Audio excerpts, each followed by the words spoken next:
You're listening to the Americans for Truth Hour with your host, Peter LaBarbera. Each week, you'll hear compelling interviews with everyday heroes on the front lines of the culture war. People who put faith and truth above the lies of political correctness. Americans for Truth Hour will help you to stay informed and engaged on the side of life, marriage, and the God-ordained family. Please stand with us as we work to make America, in the words of President Ronald Reagan, a shining city on the hill. And once again, one nation under God. And now, here's Peter LaBarbera. Well, welcome back, everybody, to the Americans for Truth Hour. Americans for Truth About Homosexuality is a single-issue group dedicated to opposing and exposing the powerful homosexual activist lobby.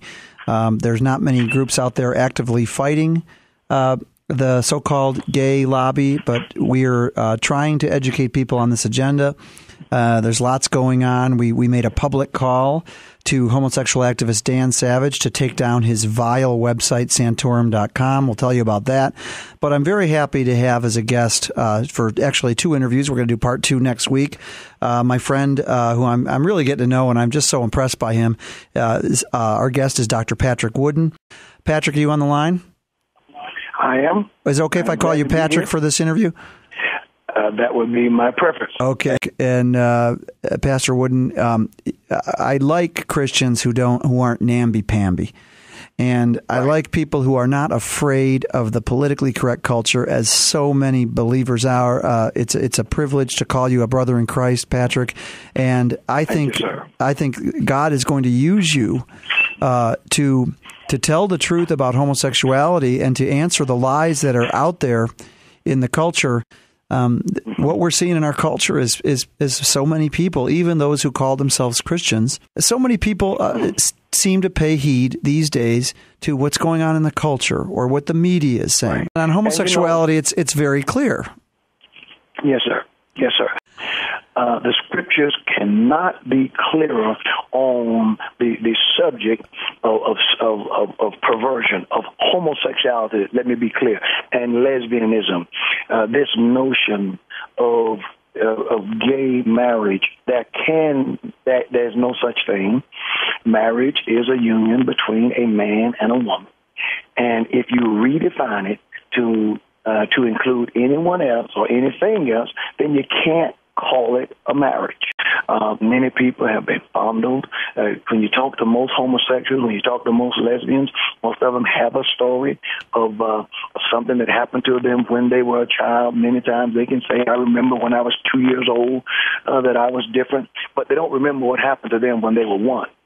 So many times people can't name their demons. People can't pick their vices, so to speak. But regardless to how they come about this, regardless to how it originates, it's still sin. It's still wrong, and it is the responsibility of the preacher, of the loving minister, to declare this thing to be what it is. Most guys can't think of, they don't think of that. Most guys struggle with, I would call it normal lust.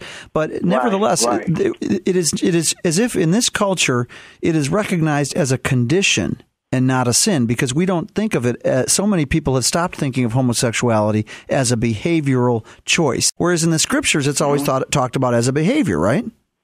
It is a behavior. It is not a condition as much as it is a behavior. Now, it is a condition when you consider it from the standpoint of wickedness of soul.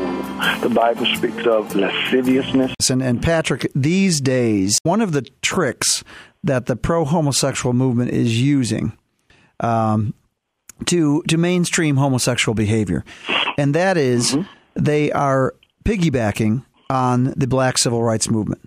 It's not even, they don't even hide it anymore. They're constantly saying, oh, you oppose gay marriage. Oh, I bet you also oppose interracial marriage. Well, hey, bans on interracial marriage were wrong, because interracial marriages yield beautiful families. It's a family.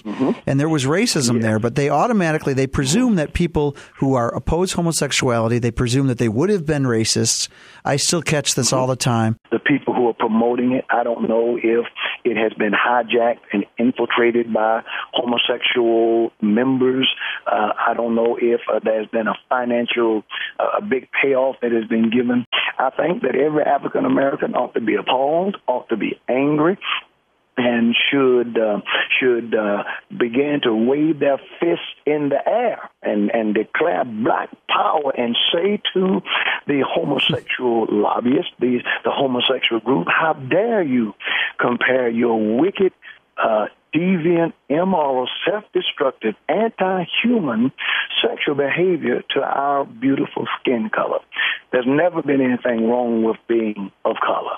Explain the anti-human part, Patrick.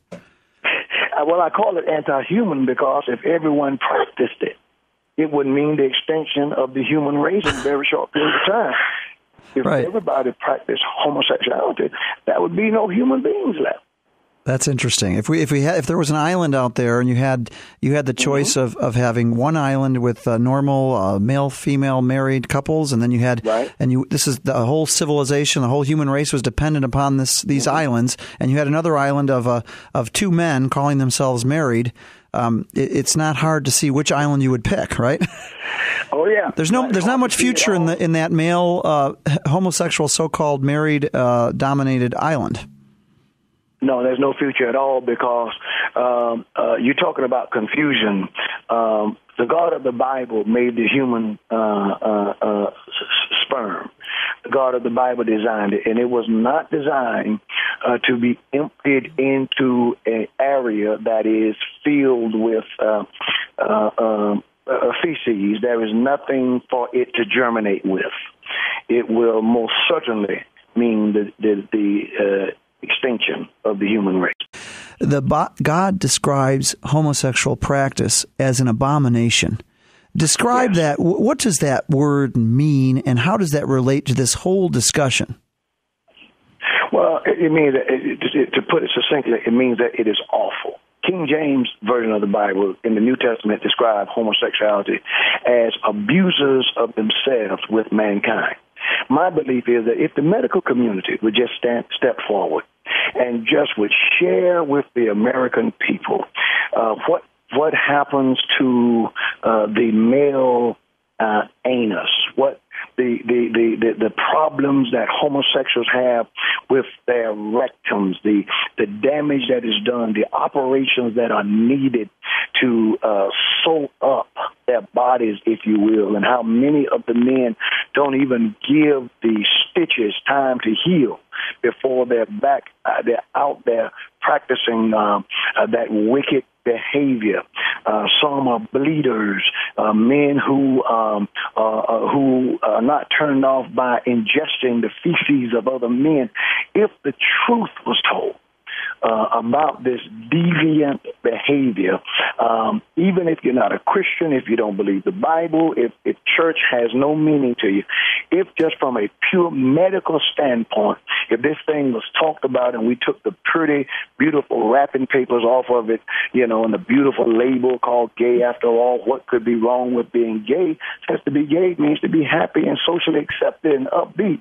If the truth was told, people would literally gag, and no one would want to be in a lifestyle like that. Who wants to practice anything that's going to ultimately lead a grown man to by the time he's in his 40s or 50s or whatnot, having to wear a diaper or a, quote, butt plug, end quote, just to be able to contain their bowels? What man wants to unknowingly consign himself to that? The Bible calls it an abomination. The Bible declares that it is abuse because you are abnormally using your body. And to abnormally use the body is to destroy it. Is that the anus is not a vagina. God so designed the vagina where the wife can receive her husband and have sexual relations with that man, can even give birth to babies, and her body heal itself and keep going, and there's no problem. But when a man uses his anus as a vagina, he destroys it. He loses the ability over time to control himself. He has to wear a diaper. He deals with incognizance, and it is just destruction, man. Okay, we got to end it right there, Patrick. Patrick, we got to end it there. Thank you. Thank you so much. We'll be talking about our press conference after. We're here with Dr. Patrick Wooden, and we're excited about what's going on. You can tune in. You can listen to this online at americansfortruth.org. That's americansfortruth.org. We'll talk to you next week. This was the Americans for Truth Hour with your host, Peter LaBarbera. Tune in Saturdays at 11 p.m. to hear compelling interviews with everyday heroes on the front lines of the culture war. People who put faith and truth above the lies of political correctness. Stay informed and engaged on the issues of life, marriage, and the God-ordained family. Please stand with them as they work to make America, in the words of President Ronald Reagan, a shining city on the hill. And once again, one nation under God. The Americans for Truth Hour, Saturdays at 11 p.m. on AM 1160.